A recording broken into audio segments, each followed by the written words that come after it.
واحد السر اللي بزاف ديال الناس ما فاهمينوش هو ان القوه الحقيقيه ماشي ديما في الهضره ولا في الغوات. كاين واحد النوع ديال الناس ما كيهضروش بزاف ولكن غير بالحضور ديالهم كيخليوك تحس بواحد الهيبه خاصه. الناس اللي الصمت ديالهم كيعطيهم قوه اكثر من اي خطاب ولا نقاش. اليوم غادي نوريك علاش الهدوء كيعطيك قوه ما كتصورش، وعلاش الصمت كيخلي عندك واحد الهيبه كبر من اي هضره خاويه.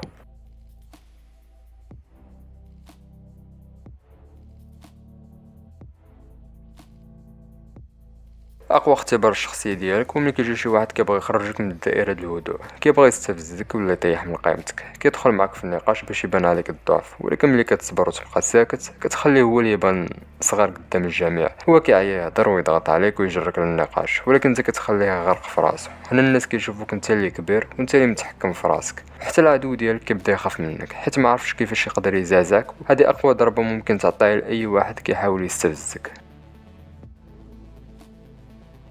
الصمت كيساوي الذكاء والملاحظة. ملي كتسكت ماشي معناها انك ضعيف ولا ما عندك ما تقول، بالعكس الصمت هو سلاح ديال الذكاء، كيخلي دماغك مركز ومرتاح. كتكون قادر تسمع لكل صغيرة وكبيرة وكتلاحظ التفاصيل اللي الاخرين ما كيعطيوهاش قيمة. هاد الملاحظة كتخليك تعرف النوايا ديال الناس قبل حتى ما يساليو هضرتهم، كتفهم المواقف قبل ما توضح كلشي، وكتولي كتشوف الامور بواحد العمق اللي قليل اللي وصل ليه. والجميل في الامر هو ان ملي كتجاوب بعد الصمت الجواب ديالك كيولي قوي وموزون، حيت جا من بعد التفكير وتركيز. هادشي اللي كيعطيك الهيبه ديال الشخص اللي كيهضر غير ملي فريمون خصو يهضر.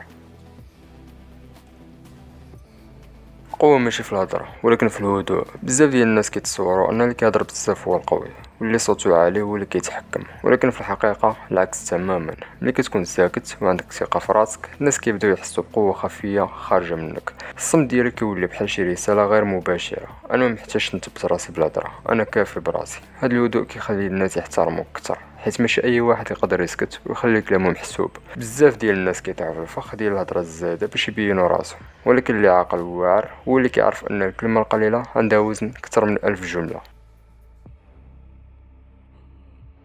الناس كيبغيو الانسان اللي مكيضيعش هضرته في التفاهه واللي مكيبغاش يكون هو مركز الضوضاء. ملي كتكون قليل الهضره ولكن ملي كتكلم كتعطي قيمه، الناس كيبداو يشوفوك كشخص موزون وعنده هيبه. الغموض اللي كيجي مع الصمت كيزيدك جاذبيه، حيت ما كيعرفوش شنو عندك في راسك ولا فين باغا توصل. وهنا كيولي عندك واحد الحضور مميز. ماشي ضروري تكون كدير الصداع ولا كتبحث باش تجيب الانتباه، ولكن غير بالسكوت ديالك الناس كيتشدوا ليك. الهدوء أعلى درجات القوة، والهدوء أعلى مراتب القوة اللي يقدر يوصل لها أي إنسان. راه ساهل أنك تبدا تغوت، وساهل أنك تفجر الغضب ديالك، وساهل أنك تدخل في النقاش، ولكن الصعيب هو أنك تسيطر على راسك وتبقى هادئ قدام أي موقف. هنا كتولي ماشي غير قوي ولكن كتولي محارب حقيقي. الشخص اللي عارف أن السيطرة الحقيقية ماشي غير على الآخرين ولكن حتى على النفس ديالو. ملي كتكون هادئ كتفرض احترام بلا ما تحتاج تقول كلمة واحدة. الهيبة ديالك كتبان في الطريقة اللي كتجلس بها، وفي الطريقة اللي كتشوف بها، وفي الطريقة اللي كتصبر بها. وهنا كتولي واحد الشخصية لأي واحد كيحلم يولي بحالك.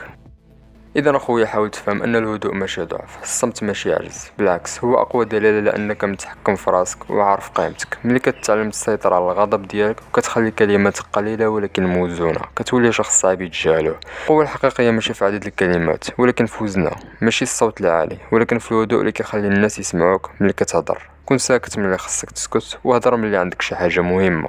وهنا غادي تكتشف أن الهدوء هو فعلا أعلى درجات القوة.